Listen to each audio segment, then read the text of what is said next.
Yep, that's right. I was the guy who made the NetherGames Hacker Problem explained video. You may be asking, why am I making this video if I've already made a video on this topic?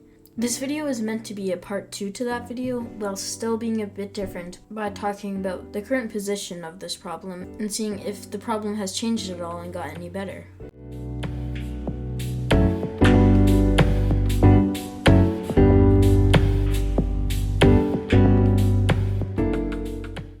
Alright, first we're going to be talking about the new anti-cheat. If you guys didn't know, NetherGames has got a new anti-cheat from my last video. We knew that they were developing a new one at the time of that video, and overall, people have different opinions on the new anti-cheat.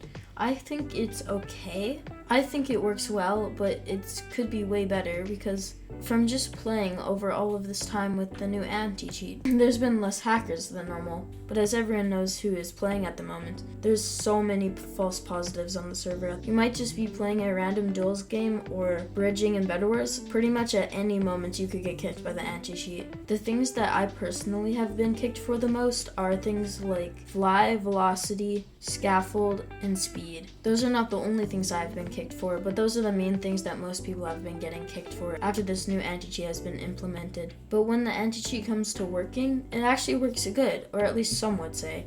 It seems to be that the anti-cheat kicks some hackers, but other ones will still be there. As soon as the anti-cheat was released, it seemed that there was way less hackers, which, I mean, that means it works, but there was also way more false positives, like I said before. There still isn't too many hackers, but there still is a few. And I've noticed as of lately, there's been getting more and more if hacked client or cheat client developers are upgrading their clients to bypass these anti-cheats. Which is pretty much why that they can't just fix the whole hacking problem, because Mojang hasn't really done anything at all to put an anti-cheat in their game. And the hacked client developers upgrading their clients, well, the anti-cheat developers are doing the same thing, so it's just a race of who can develop faster, or how fast the anti-cheat developers can patch for the new hacks. Well, who knows? They're still working on the anti-cheat and it's still been in development this whole time. So they're obviously going to try to fix the false positives. But something else they actually added to the anti-cheat, or at least the server, is legback. Legback is very helpful to stop fly hackers. If you are moving weird to the server, it will just rubber band you back to where you were. So if you get any of those annoying players in your games who try to build up with block lag, well, that's fixed at least. But you can also just randomly get rubber banded backwards, which is very annoying when you're playing competitively. For example, in ranked Bed Wars.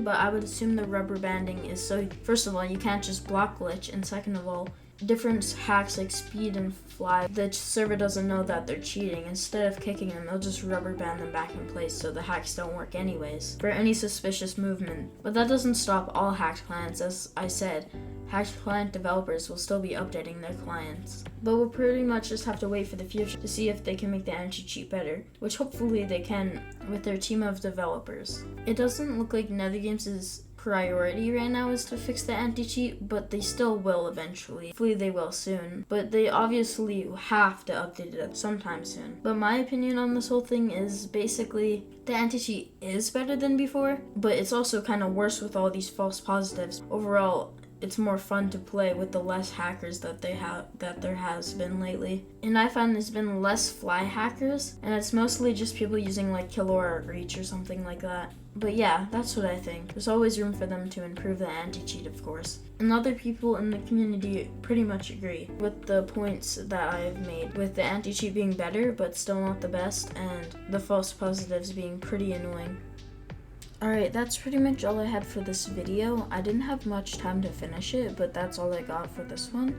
I might make a part 3 to this video in like a few months or even a year. I'm not too sure with that one yet. Thank you guys all for watching and all the support lately. There's a 500 subscriber montage on the way, which is pretty cool. But yeah, thank you guys so much for all the support and thanks for watching and see ya.